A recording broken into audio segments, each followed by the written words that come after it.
So I was walking around Walmart and I found this $5 cane pole, and today I'm going to be testing out if this thing's worth the money or if it's just a piece of junk. And spoiler alert, this thing performed way better than I expected it to.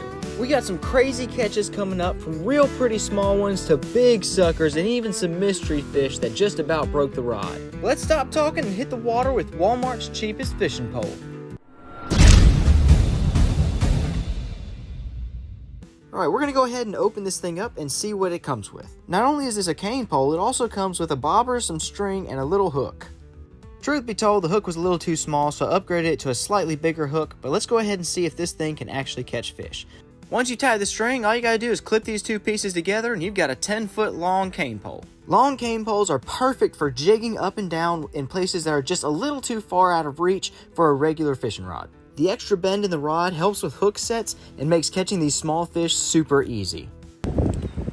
Perfect bait size.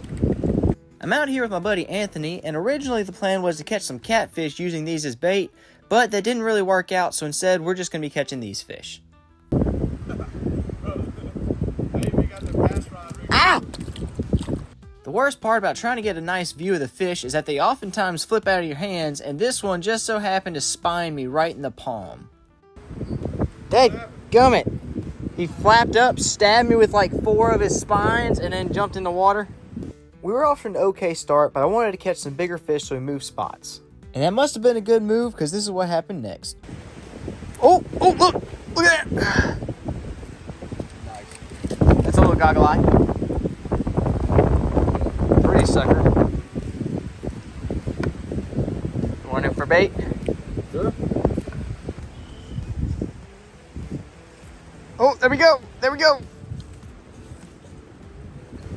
Nice. You want to just bring the cooler and the worms? Yep.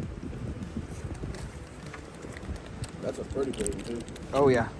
Dude, I've caught some, like, super bright colored ones out here. Here's the creek over here. Oh, that's a good one. Nice. Oh, look at that sucker.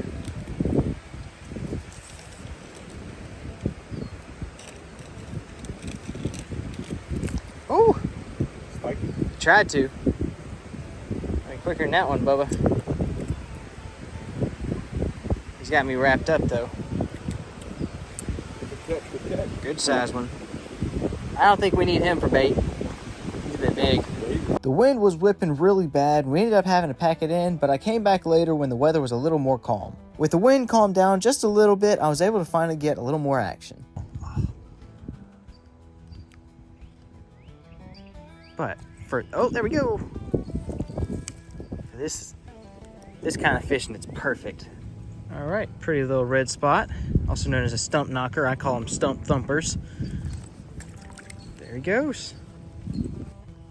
All right, I made this thing a lot deeper. I want to catch a bigger fish, like maybe a crappie or a good size goggle eye or something. That way I can test how this thing will hold up against a slightly bigger fish. Now, I don't think I'm gonna be catching any 3-pound bass with this little thing, but I do want to see just how well it would hold up against something maybe a little bit bigger, like a crappie or a good size. Oh, there's something. Oh yeah, that one's a good one. That's a really pretty red spot and fairly good size. He was fighting a good little bit. Look at the color on that sucker. Man, if I had a live well, I'd be bringing him for the pool pond. Look how pretty that is. Super striking bright colors and a good size. He's putting up a good bit of fight. Not quite as much as a crappie would, but definitely can catch slightly bigger fish. But we're looking for a really big fish. At least as big as this pole can handle. We want to see how big it can get. There we go. The wind is working against me here. And it took me approximately 2 seconds before I was stuck in a tree.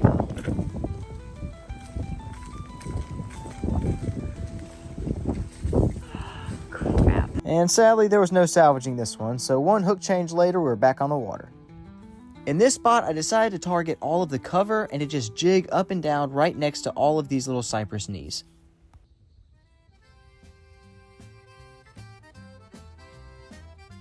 Oh, got something. I knew there would be something in that little crook. And it's a little stump thumper.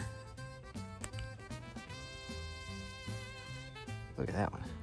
Real pretty red. I knew there'd be something. There's a little crevice right there. All right.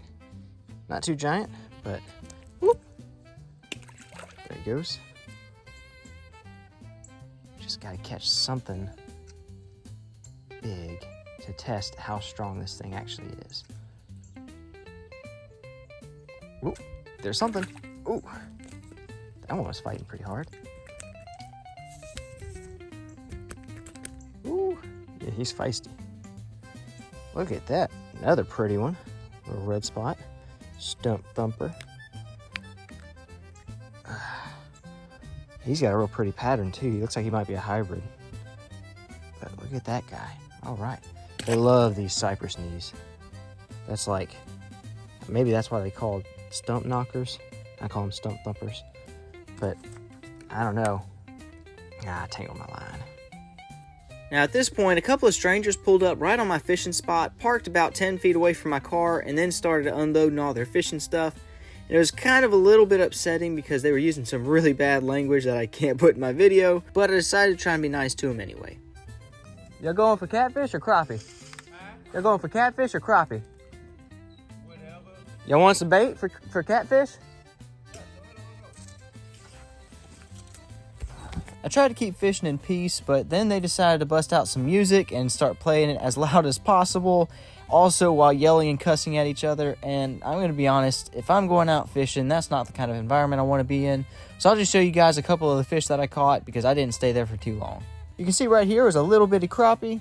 I also caught a little teeny tiny crab, but he fell off before I could grab him. I then caught a really pretty goggle eye and another red spot. But after I landed that last red spot, I noticed that the pole was a little bit shaky, so I decided to pack it in, head home, and see if I could repair it. All right, so as you can see, we have a little bit of an issue here. The tip is starting to wiggle. It kind of has a little crack. So we're gonna try and repair it with some UV resin and see if that fixes the problem. All right, it would appear that has fixed the problem. There's no more wiggle to it at all. Just had to add a little bit of epoxy to it. Let's take it back out to the water and see if we can catch some more. Oh, go, it's something good. It's something good. Go, what is that? Oh, I don't want this to break. Oh, I don't want it to break. What is that?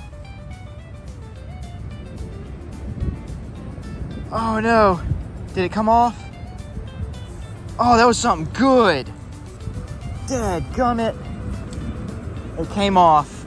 Dude, that was a good fish and it didn't break. Dadgum, that was either a catfish or a bass, and a good sized bass too, because that thing was strong. My goodness. But the rod didn't break. Let's see if I can get another one's attention. Oh, there we go. Caught this one. Little bitty regular bluegill. Throw him back, and he stole my bait. Now, if you've never caught one of these fish that I'm about to catch, you're missing out because these are some of the prettiest fish I've ever caught. Oh, there we go. Ooh, pretty long ear. Ooh, look at the colors on that fella.